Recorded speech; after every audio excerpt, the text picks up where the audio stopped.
Hola, buenas tardes a todos, todas, todos quienes nos acompañan. El día de hoy les damos la bienvenida al conversatorio denominado La violencia y sus manifestaciones en la adolescencia. Nos acompañan para esta actividad relativa al 25N, Día Internacional de la Erradicación de la Violencia en contra de las Mujeres 2023, dos personalidades que cuentan con una larga trayectoria y que han desarrollado diversas estrategias para prevenir e intervenir en casos de violencia. En primer lugar, doy la bienvenida a la doctora Arcelia Moreno Agras. Bienvenida, doctora. Gracias. Buen día a todos y todas, todes. La doctora Arcelia Moreno Agras es licenciada y maestra en Derecho, comisión honorífica por la Universidad Nacional Autónoma de México y doctora en Ciencias Sociales y Administrativas.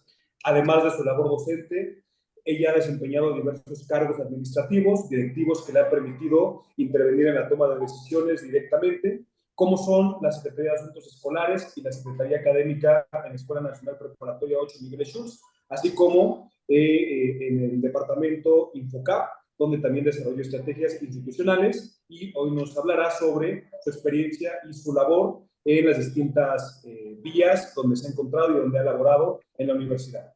Asimismo, damos la bienvenida al arquitecto Ángel Huitrón Bernal. Bienvenido, arquitecto. Hola, buenas tardes, maestro Raciel. Muchas gracias, doctora Arcelia Moreno. Gracias por estar aquí con nosotros. Bienvenidos, bienvenidas a todos, a todas, a todos. Gracias, arquitecto. También me permito dar una breve semblanza curricular del arquitecto Huitrón Bernal. Él es arquitecto por la Facultad de Arquitectura, completó los estudios de maestría en la misma institución, en docencia.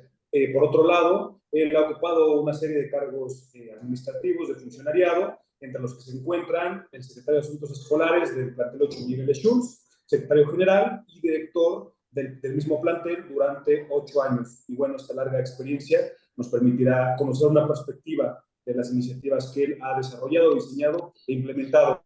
Me gustaría iniciar explicando la dinámica. Yo voy a plantear algunas preguntas, una serie de planteamientos que nos permitirán ejercer el uso de la palabra. Ustedes siéntanse libres, por favor, de comentar lo que requieran y en toda esta confianza, bueno, establecer un conversatorio abierto y que nos permita ahondar en este tema. En principio, me gustaría plantear qué piensa doctora Arcelia Moreno sobre la violencia dentro de un plantel de bachillerato con tantos y tantas menores de edad, con este reto que implica, qué responsabilidad se tiene desde la administración universitaria. Adelante, doctora. Gracias. Mira, realmente el tema es sumamente complejo porque alberga una serie de contextos bajo los cuales nuestras adolescentes y nuestros adolescentes eh, conviven día a día, ¿no? Entonces, realmente desde la perspectiva escolar, pues es donde se llega a detonar una serie de circunstancias en donde tanto, vaya, toda la comunidad, en específico lo que tiene que ver con adolescentes, se detona más que nunca en este momento de relación, en una etapa también de mayor madurez de estos adolescentes. Entonces, realmente te digo, el tema es complejo, porque en este momento nuestros estudiantes, a la luz de sus derechos sexuales y reproductivos, pues empiezan a tener otro tipo de relaciones y de convivencia en donde empiezan a experimentar otro tipo de, pues sí, de vivencias. Entonces, por lo que hace a la situación de sus relaciones sexuales y reproductivas, de las relaciones emocionales, pues quizá nuestras adolescentes empiezan a tener otro tipo de experiencias en donde a veces por la misma ignorancia que se llega a tener por los estereotipos que permean en una sociedad como la mexicana, podría ser que este tipo de, hablando de las mujeres, puedan tener realidades distintas en cuanto a las diferentes violencias que puedan recibir, ¿no? Entonces, por ejemplo, desde una perspectiva, le llaman interseccional, las realidades de las mujeres pueden ser distintas y por lo tanto las violencias pueden ser distintas. Y a mí me parece que en este momento escolar pueden detonar otro tipo de violencias a las cuales no se habían enfrentado antes, ¿no? Y que muchas de ellas se callan y no lo dicen por los mismos estereotipos y por la misma cultura que se tiene en ciertos niveles no informados, en donde este tipo de violencias contra mujeres, pues obviamente se callan, ¿no? Y no lo señalan. De ahí la importancia, primero, de detectar quizá que la violencia de mujeres y niñas desde un aspecto interseccional, primero tendríamos que partir que las realidades de estas mujeres y de estas niñas o de estas adolescentes son diversas, ¿no? O sea, hablando de sus contextos. Y la otra es, pues, lo que empieza a permear en una juventud como la que tenemos en el bachillerato de la UNAM, en donde tendríamos que estar atentos también a otro tipo de realidades que hoy por hoy se van a enfrentar en este trayecto del bachillerato. Gracias, doctora. Y bueno, señala también esta importancia de visibilizar las distintas violencias desde cada una de las circunstancias y contextos. Arquitecto, ¿qué considera usted, además de visibilizar, importante hacer para una intervención y una prevención adecuada de las violencias y sobre todo enfatizar hacia las niñas, adolescentes y mujeres? Bueno, mira, yo coincido totalmente con Arce, con la doctora Arcelia, sobre el hecho de que el estudiantado, cuando ingresa a la Escuela Nacional Preparatoria, tiene un contexto muy distinto. Sin embargo, también tienen un elemento que quizás no habían tenido y no habían experimentado y no habían disfrutado previamente en los otros niveles educativos, que es la libertad. La libertad que ellos experimentan en los espacios áulicos en la nacional es totalmente distinta a la que experimentaban en las secundarias o en las primarias. Ahora, incluso en muchas escuelas, y yo lo vi esto como general y como director, los padres sueltan o liberan o dejan o le dan espacio al estudiantado a esta edad. Entonces ellos se atreven a experimentar muchas cosas. Y en este atrevimiento a veces se involucran en relaciones que no siempre son sanas.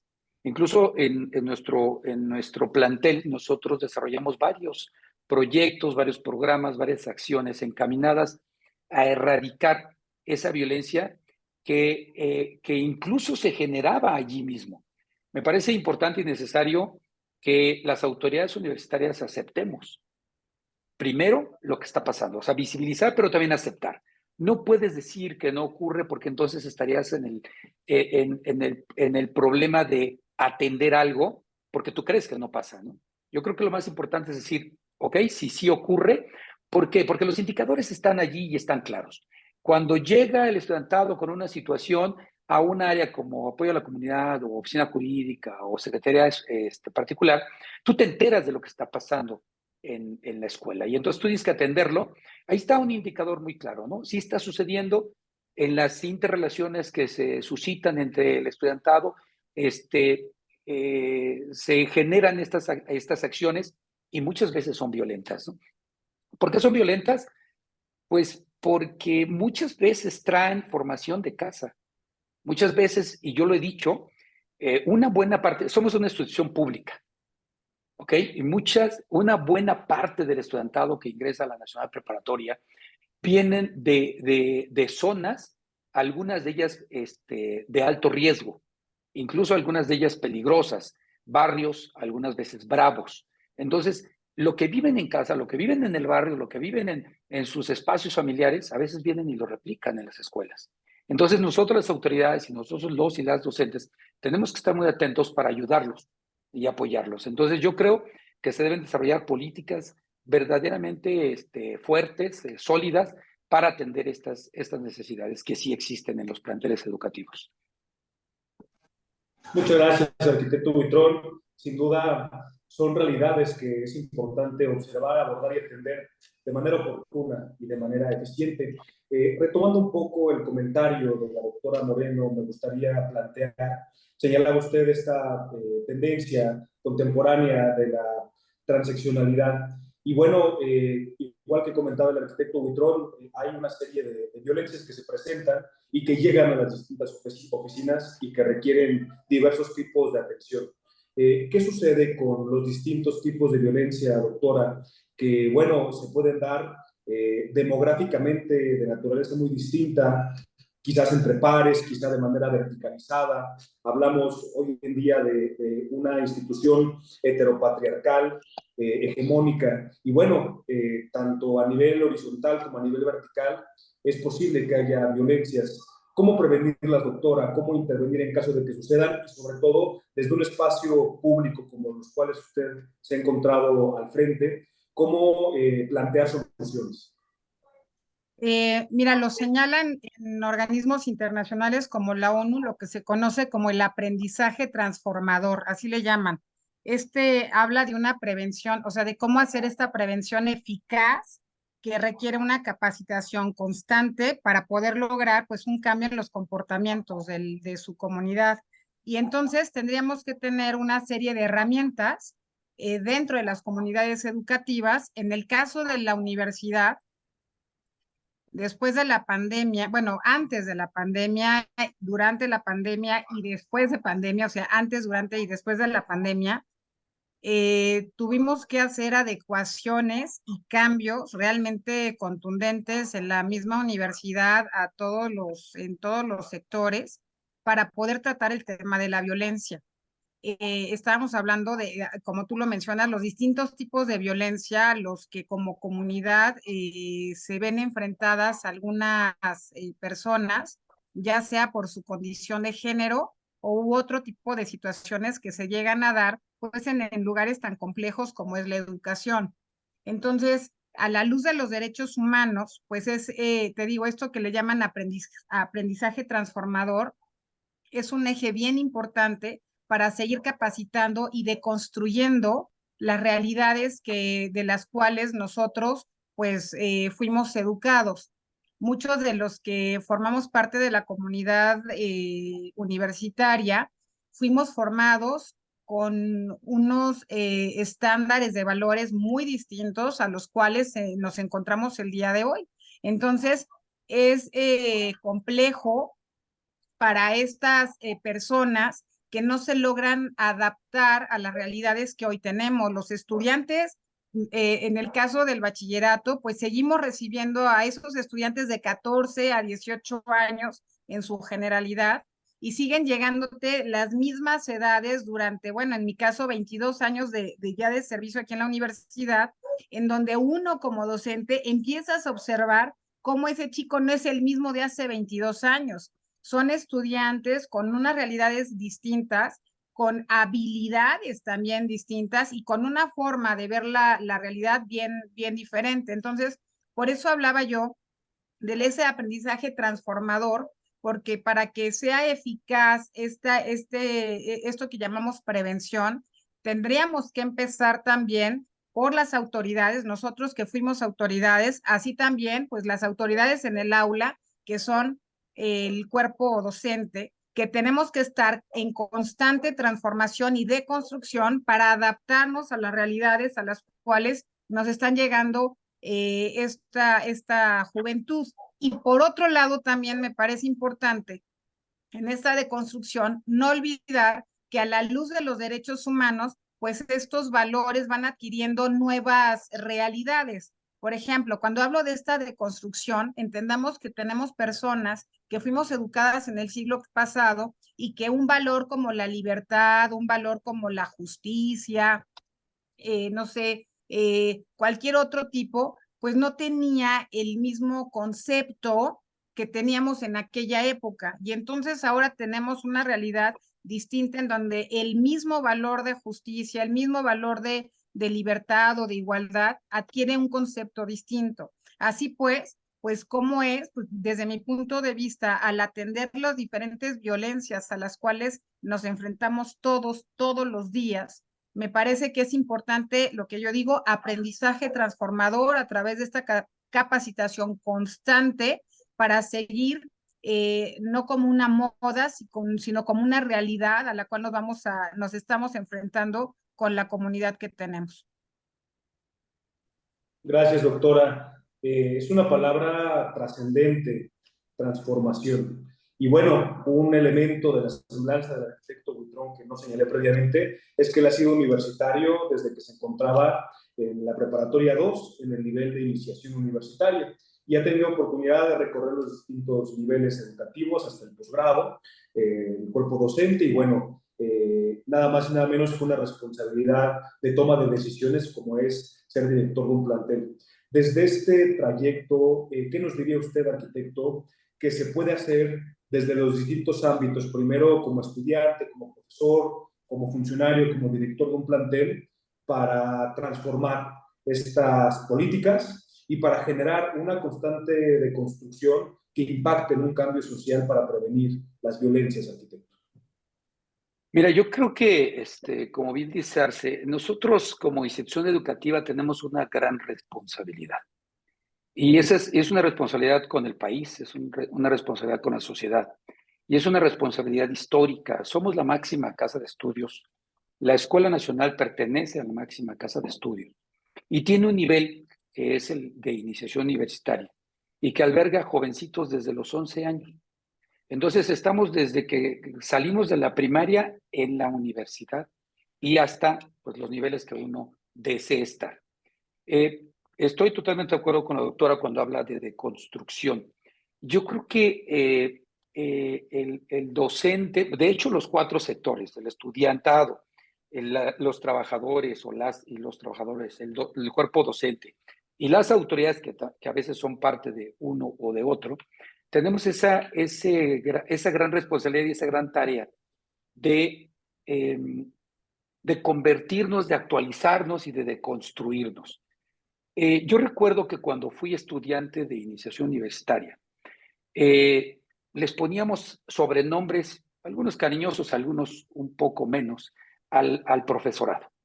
Yo recuerdo muy bien que había una académica que daba matemáticas y que le decían la cebolla. Nunca fue mi maestra, pero yo escuché que le decían la cebolla.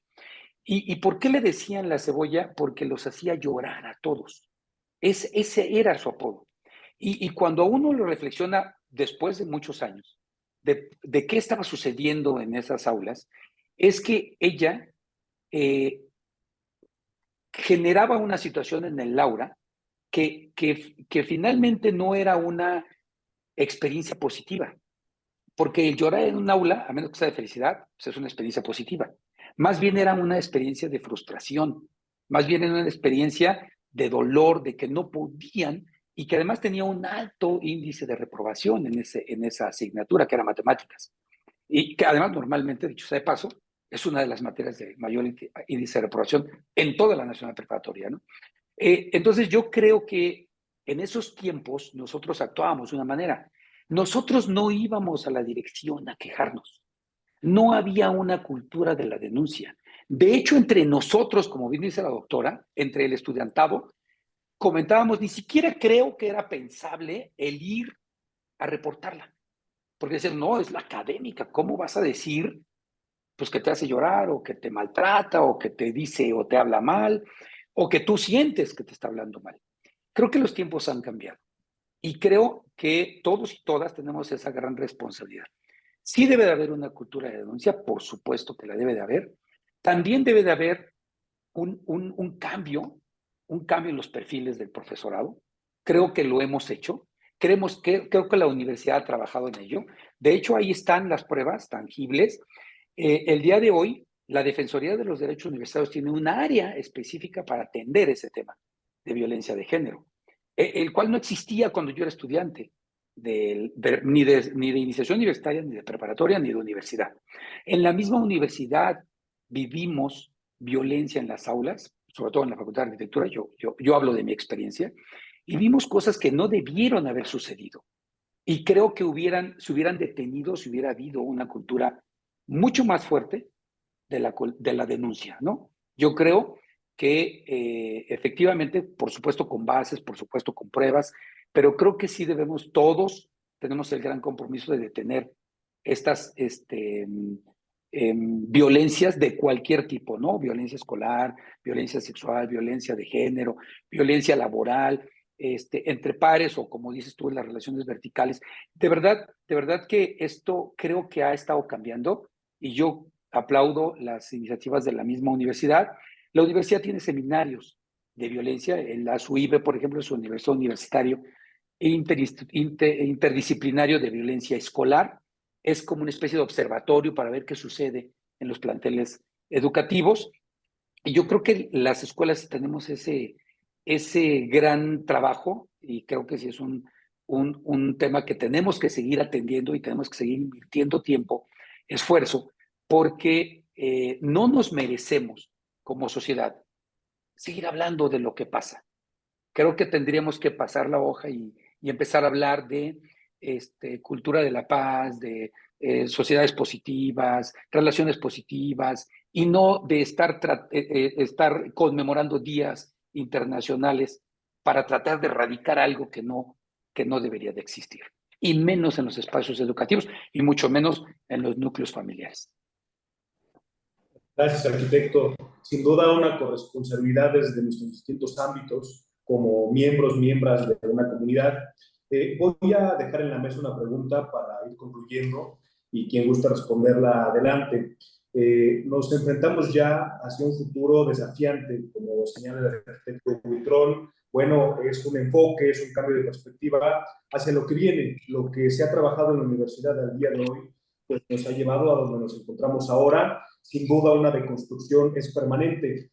¿Qué sigue? ¿Cuáles son los retos a enfrentar? ¿Cuáles son las acciones a ejecutar desde el punto de vista de ambos para que en la universidad nuestra comunidad no solamente esté libre de violencia, sino que sea una sociedad saludable, sea una sociedad que fomente una cultura de la paz para cada vez una mejor convivencia en el aula, no en el próximo ciclo escolar, sino en la próxima década, en los próximos 30 años? Es decir, una planeación a futuro, ¿cómo lo plantearían para poder construir y deconstruir permanentemente sociedades más saludables, con menos violencia y que se aporte de manera mucho más armónica en los distintos ámbitos? Dejo la pregunta, quien guste, adelante con toda confianza.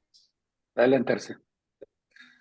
Me parece que es importante, dos aspectos importantes. Algunos señalan esto de navegar entre la inacción y la reacción. Entonces, el que neguemos que existe violencia es no querer resolver un problema que tenemos. Y yo creo que la universidad hemos hecho esfuerzos por atender una situación que ocurre y que lamentablemente no hemos podido erradicar. Entonces, hay una serie de situaciones, es una situación muy compleja porque no solamente se vive en instituciones educativas como nuestra institución, sino también viene de otros contextos como son los de casa, etcétera, ¿no? En sus relaciones personales. Entonces, insisto, tenemos que tener un papel de prevención muy importante para que este tipo de acciones no se repitan y no sirvan como un modelo a seguir, sino que esto estén atentos, que obviamente lo conozcan y que eso no se normalice como parte de una, sí, dentro de tu personalidad o dentro de tu forma de actuar. Entonces, yo hablaría de no negarnos ante el hecho de que existe la violencia. Ese es un punto muy importante del cual tenemos que partir, de no negar la violencia para no caer en una inacción de una situación que está siendo denunciada. Y como lo dijo el arquitecto, pues esta cultura de la denuncia es algo que también tendríamos que tener a la par. Así como existen todos los protocolos y estamos haciendo una serie de acciones para erradicarla, también a la par tendríamos que estar fortaleciendo la cultura de la denuncia, y ese acompañamiento tiene que ser, pues, obviamente a todas las o los o quienes deseen realizarlo, esta denuncia. Y por el otro lado, es importante seguir empoderando a la juventud. A mí me parece que en la etapa de la adolescencia, en el caso del bachillerato,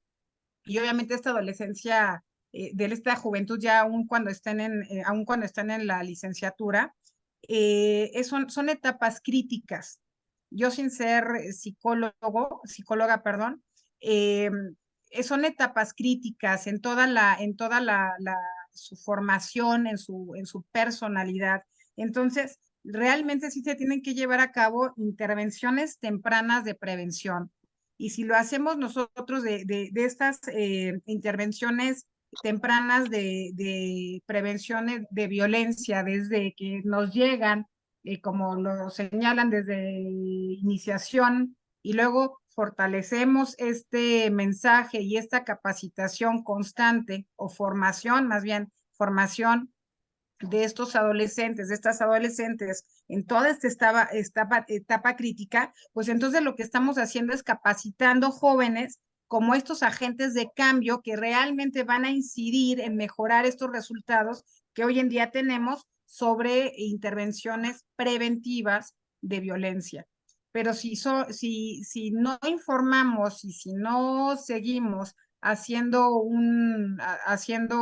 pues sí, efectivo este tipo de acciones, pues obviamente caemos justamente en lo que no queremos, en la inacción y en negar una realidad a la cual nos estamos enfrentando.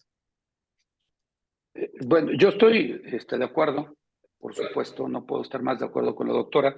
Me parece que hay algunos niveles importantes que considerar. La educación y la formación son fundamentales para cualquier tema, pero sobre todo para el tema de la violencia. Si los 4 sectores no están bien educados y formados en el tema de lo que es violencia y reconocer lo que es un acto violento, pues entonces estamos mal. Porque si yo todavía no sé identificar que estoy siendo violento, puedo seguir siendo violento toda mi vida. Esa es una parte fundamental. La otra es la prevención y, por supuesto, la atención a través de los protocolos. Si no tenemos protocolos, no podemos atender lo que está sucediendo. Y algo que a lo mejor no nos gusta, no nos gusta a muchos o a muchas, pero el tema de las sanciones. Sí debe de haber sanciones. No podemos evitar que haya sanciones. De hecho, en todos lados, y cuando alguien incurre en una falta, hay sanciones, hay consecuencias. Hay consecuencias positivas y hay consecuencias negativas, pero sí las debe de haber. En una institución educativa debe de haberlas. De hecho, si uno copia en un examen, hay una sanción. O sea, quizás te reprueban, quizás te sancionen unos días. La misma legislación universitaria establece y contempla sanciones para faltas hacia la legislación universitaria o en contra de. Me parece que hay una tarea y hay un trabajo muy arduo que debe de realizar y la universidad lo está realizando a través de la SIGU, que es la Coordinación para la Igualdad de Género de la universidad, pero también me parece que esta debe de fortalecerse mucho más. Creo que incluso estoy seguro porque yo lo escuché, estas preguntas se las hicieron a los candidatos a la rectoría de la universidad, ¿no? Creo que fue la más importante, el tema de género que en este momento está permeando a la universidad y por la cual se han generado una serie de sucesos violentos y muy graves en toda la universidad que han terminado en cierres de planteles, en destrucciones de planteles, etcétera, etcétera, etcétera, que todos los y las universitarios y el país los conoce. Creo que debemos de evitar eso con lo que estamos comentando en esta charla y me parece que la agenda de próximo rectorado está considerando el fortalecer estos programas, el fortalecer estas coordinaciones y lo que nosotros en el plantel, por supuesto de manera local, hicimos, ¿no? Abrí un seminario, todos sabemos que en la universidad hace mucho tiempo había un programa que se llamaba el PUEG, que era el Programa Universitario de Equidad de Género. Ese se convirtió posteriormente en una coordinación y bueno, no se transformó directamente, pero ha ido creciendo, se ha ido ampliando, se ha ido fortaleciendo. Y bueno, me parece que nosotros vamos a hacer esfuerzos similares, análogos, y replicarlos en los planteles. Me parece que el seminario que nosotros tenemos, que es el seminario permanente de Graciela Hierro Pérez Castro, es un buen esfuerzo para continuar, sobre todo platicando este tema. Me parece que el estudiantado debe de escuchar qué está sucediendo, y como decía la doctora Arcelia, como decías tú, Raciel, como planteábamos aquí, me parece que debemos de alzar la voz y decir, ya basta, y verdaderamente encaminarnos con la erradicación de la violencia de todo tipo, no solamente de género, no solamente contra las mujeres, ni contra las niñas, sino de cualquier tipo de violencia. Gracias. Gracias a usted, arquitecto, porque esta comunidad universitaria actual, heterogénea, con vicisitudes cambiantes y que se enfrenta a un mundo muy distinto al que generaciones atrás se enfrentaba, requiere de estrategias concretas, se requiere de trabajo permanente como este seminario que su trabajo es de manera continua.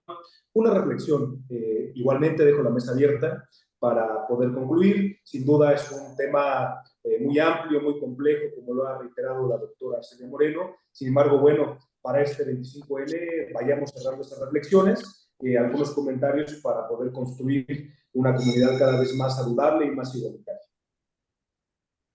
Pues yo para finalizar, primero agradecer pues este conversatorio y estos minutos y a todas las personas que nos están viendo y escuchando, pues también agradecerles y esperamos que hagamos entre todos una reflexión respecto a las estadísticas que hoy por hoy no solamente tenemos en México, sino en el mundo. Hablando de nuestra juventud, sigue siendo la tercera causa de muerte, la violencia. Estamos hablando de una cantidad de homicidios por un lado y por otro lado la cantidad de feminicidios en nuestro país. Entonces, me parece que mientras los datos sigan aumentando, pues entonces quiere decir que la tarea que tenemos, quienes tenemos a la mano la formación de nuestra juventud, quiere decir que lo que estamos haciendo, primero no lo tenemos que dejar de hacer y al contrario tenemos que reforzar porque los datos van en contra nuestra. Entonces, hace falta políticas, desde mi punto de vista, políticas públicas más contundentes para hacer, obviamente, un cambio en nuestra formación, pues en la formación de nuestra juventud. Así que, pues no me queda más que, desde mi punto de vista, seguir invirtiendo en la defensa de nuestra juventud y cuando digo en la defensa de nuestra juventud es en su capacitación y por lo tanto los que estamos al frente de grupos, es decir, los docentes, también tenemos una tarea muy importante que es capacitarnos para alcanzar pues estos niveles de respeto hacia la dignidad humana de todas las personas, que todas las personas que detenten pues también desde su ámbito de su profesionalización, estos ámbitos de poder también, que desde ahí también tenemos un gran pues, ¿cómo decirles? Un gran reto que es que en tus manos está el seguir fortaleciendo y tratar de ir erradicando la violencia en los espacios en los cuales tú, al menos en los que tú te manejas. Así que desde un aula de clases son lugares que deben de ser deben de ser seguros y tenemos que seguir creando estos espacios de seguridad para todos los adolescentes, las adolescentes, y por el otro lado lo que ya les mencionaba sobre la prevención, creando espacios seguros en el ámbito de nuestras competencias. Gracias, Raciel. Gracias, doctora. Sin duda, gracias. una comunidad segura, con una percepción de igualdad, de libertad y de reconstrucción permanente, tendrá siempre mayores oportunidades y es una corresponsabilidad permanente que necesitamos asumir. Gracias, doctora, por su participación y por sus atinadas palabras. Arquitecto, una reflexión para concluir, por favor. Bueno, antes de terminar, efectivamente quiero agradecer a ti, el maestro Raciel Valdés, doctor Arcelia Moreno, pues el haberme acompañado, el haber estado aquí juntos en esta enriquecedora charla. Miren, yo siempre voy a apostar por la juventud. A mí hace muchos años alguien me preguntaba que por qué, que si no me preocupaba el tener hijos cuando veía que el mundo estaba muy complicado. Y me decían, ¿qué tipo de mundo le vas a dejar a tus dos hijos? Yo tengo dos hijos, Ángel y Luciano, y les decía, fíjate que a mí me preocupa más qué tipo de mundo le voy a dejar a mis hijos, más bien me preocupa y me ocupo en qué tipo de hijos le voy a dejar a este mundo. Si yo formo hijos conscientes, si yo formo hijos respetuosos, si yo formo hijos no violentos, si yo formo hijos resilientes, yo creo que van a mejorar el mundo. Yo, siendo muy crítico hacia mi persona, les digo a mis estudiantes cuando imparto clase, yo ya les fallé. Mi generación ya les fallamos. Ya impactamos el ambiente, ya seguimos teniendo un montón de violencia y de manifestaciones violentas por todos lados. Seguimos teniendo un montón de problemas de contaminación. Bueno, pues ahí está lo que acaba de pasar en Acapulco, que parece que, bueno, no, entre comillas, parece que sí es un tema de impacto ambiental, porque el hecho de que se haya convertido tan rápidamente de una tormenta a un huracán categoría 5 es algo inusitado, es algo que nunca había sucedido y se lo atribuyen al impacto ambiental, a la deforestación, etcétera, etcétera. Y eso lo estamos ocasionando nosotros. Entonces yo sigo creyendo que las nuevas generaciones, como decía la doctora Celia, los y las jóvenes van a ser los que van a tener, y no es por dejarles el trabajo a ellos, pero sí les toca, sí creo que ahora les corresponde seguir con esto y quizás, y ojalá y deseo de verdad, que en algún momento ellos no sigan teniendo eventos como este para hablar de lo que siguen teniendo, sino que hayan dicho, ¿saben qué? Ya estamos en otros temas, estamos platicando otros temas y ya no estamos discutiendo de que nuestros maestros fueron o de que había violencia en nuestras aulas, ¿no? Sino ya, esto ya cambió. Ojalá, ojalá, la verdad es que todos nos encantaría tener instituciones, sobre todo educativas, y núcleos familiares sin violencia. Gracias a todos, a todas, todas. Gracias a usted, arquitecto, por estos comentarios de esperanza y sobre todo de mucho trabajo que hacer, porque estamos en un camino largo, hemos recorrido un trecho importante, pero sobre todo queda aún mucho más por recorrer y lo estamos recorriendo juntos, todos, todas, todes. Por último, quiero agradecerles en nombre de todo el comité organizador de este seminario de igualdad de género, doctora Graciela Hierro Pérez Castro, quienes pertenecemos a diversos planteles de la Escuela Nacional Preparatoria, plantel 2, plantel 8 y plantel 9, su servidor, quienes, bueno, de manera constante realizamos este tipo de actividades. En esta ocasión, reitero, a nombre del 25N, Día Internacional de la Erradicación de la Violencia contra las Mujeres. Agradezco también a quienes nos acompañaron en el foro virtual. Estaremos pendientes de sus comentarios para que este canal de género, inclusión y violencia siga creciendo. Ya tenemos una presencia importante a nivel nacional y continuamos impactando a nivel internacional, pero sobre todo buscamos impactar en el día a día de la comunidad para seguir construyendo sociedades de paz. Agradecemos y nos vemos muy pronto porque esto no se acaba, es un seminario que continúa y que seguimos construyendo y deconstruyendo. Muchas gracias a todos, todas, todas. Igual. Buenas noches. Gracias. Gracias. Gracias.